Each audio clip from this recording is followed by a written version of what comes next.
The Honourable Craig Murray was Her Majesty's ambassador in Uzbekistan until a Labour government dismissed him for, as I said earlier, and I quote, over-focusing on human rights.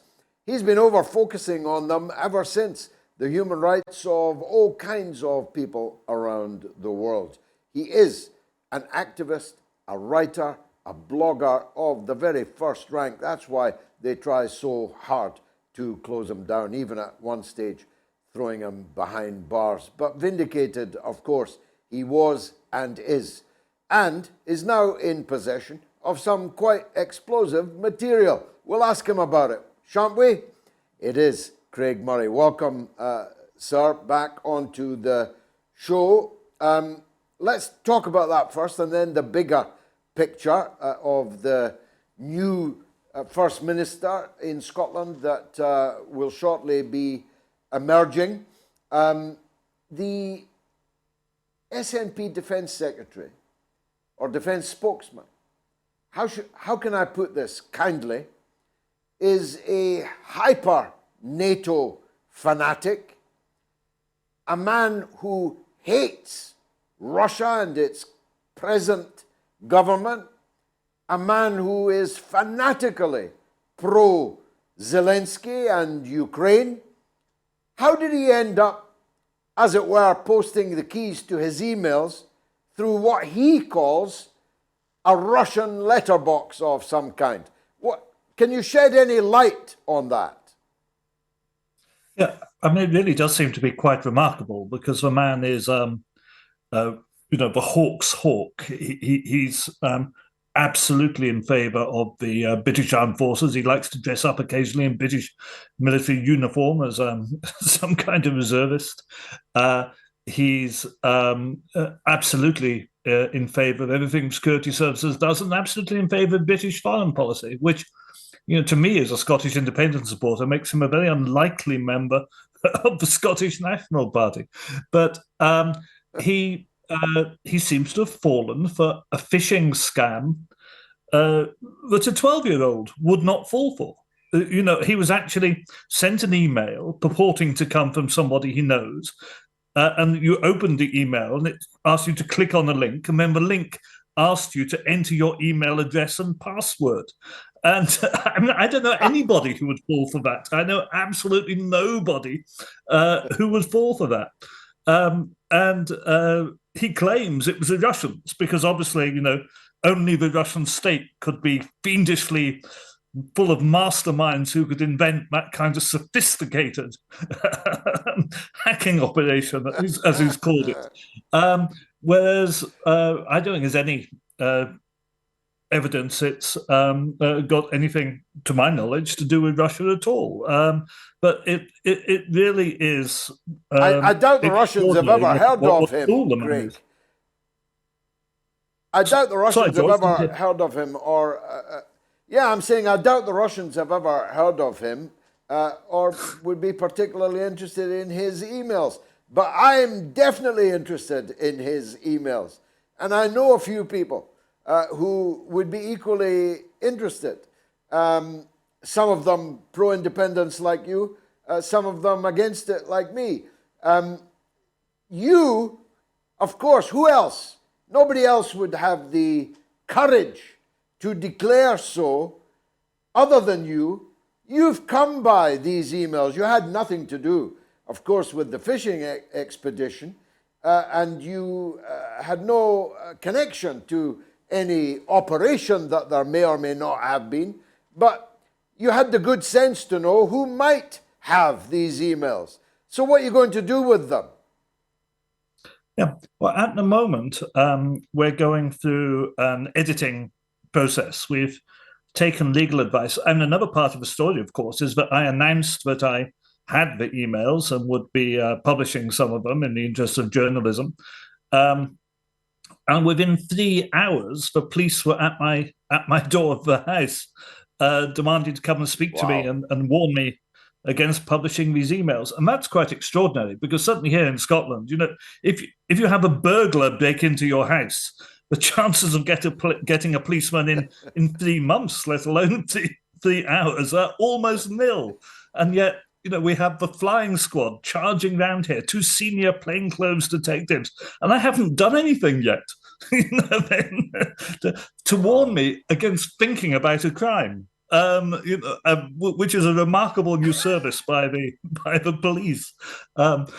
So we are taking it carefully. We've taken legal advice on what can be published in the public interest and what can't be, and we're going through and carefully editing to make sure that it's legally watertight in terms of public interest journalism. So that's going to take a few more days yet. But I can say that basically it is as you would expect. This is a NATO hawk, continually in touch with NATO, continually in touch with people close to the security services, to continually in touch with people close to things like the Integrity Initiative, and this is another example of how the state plays out, acting through people pretending to be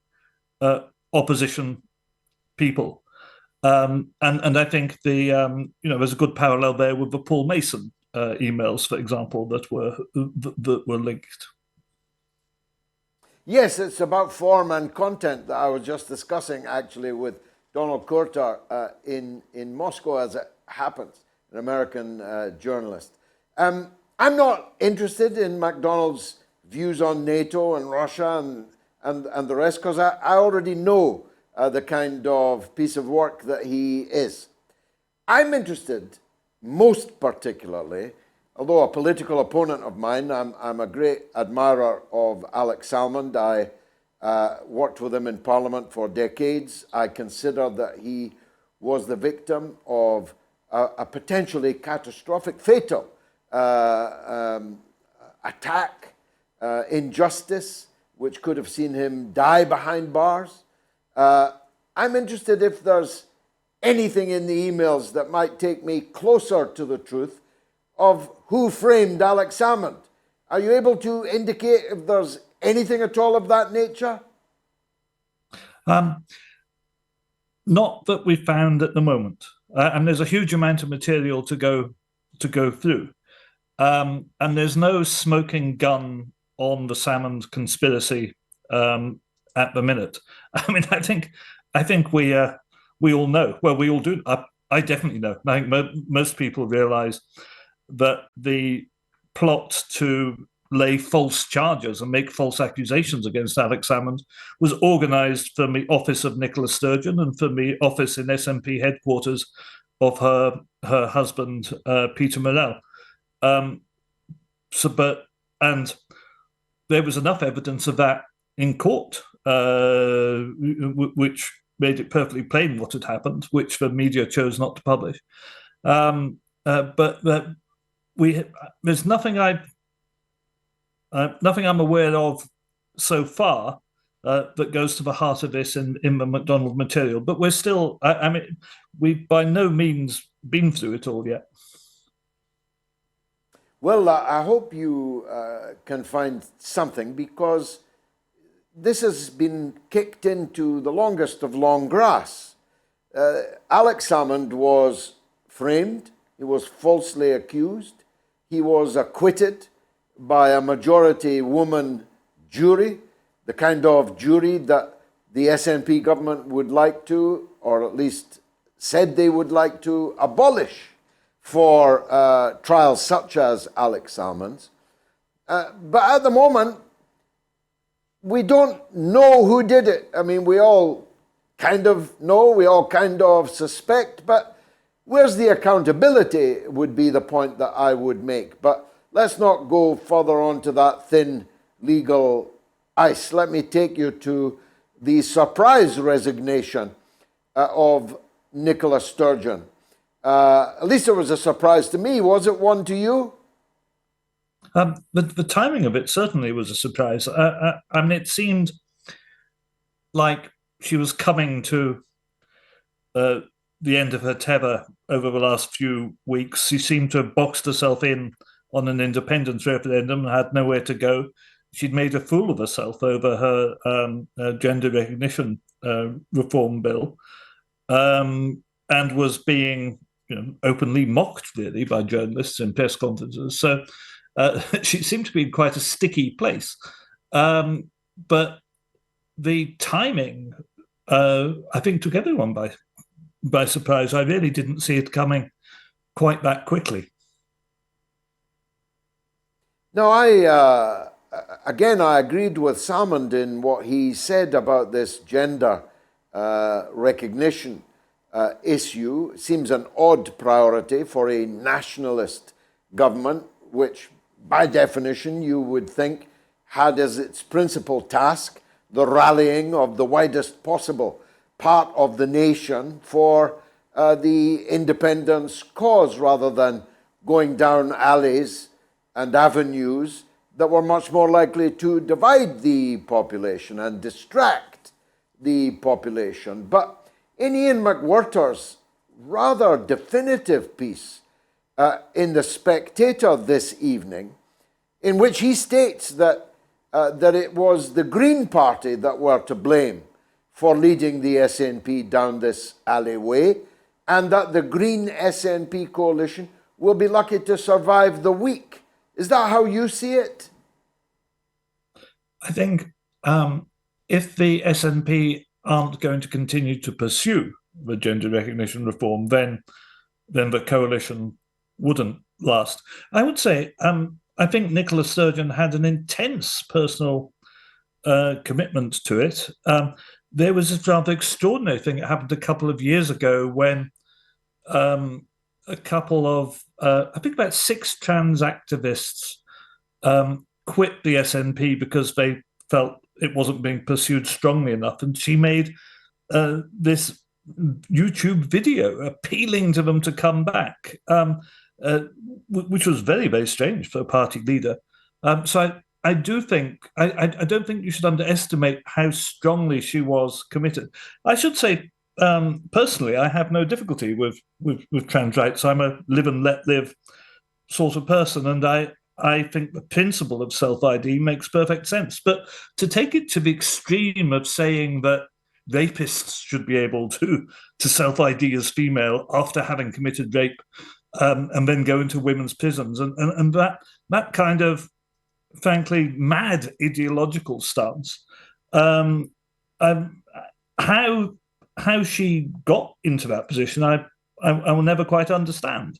And you had amendments specifically on that, but proposed by members of her own party, saying, well, yes, this is all fine, but it shouldn't apply to sexual offenders, which she had voted down on a 3-line whip. So I don't think you should underestimate her personal commitment. It wasn't just for Greens, it was the Greens and Nicola Sturgeon, who for some reason became ideologically obsessed to an unreasonable degree. And as you said, and as Alex said, she appears totally to have lost sight of the goal of independence. These things can be sorted after independence. Finally, who's your money on? I know you're not a betting man, Craig, but if you were, who would your money be on to come top of the heap in the forthcoming SNP leadership election?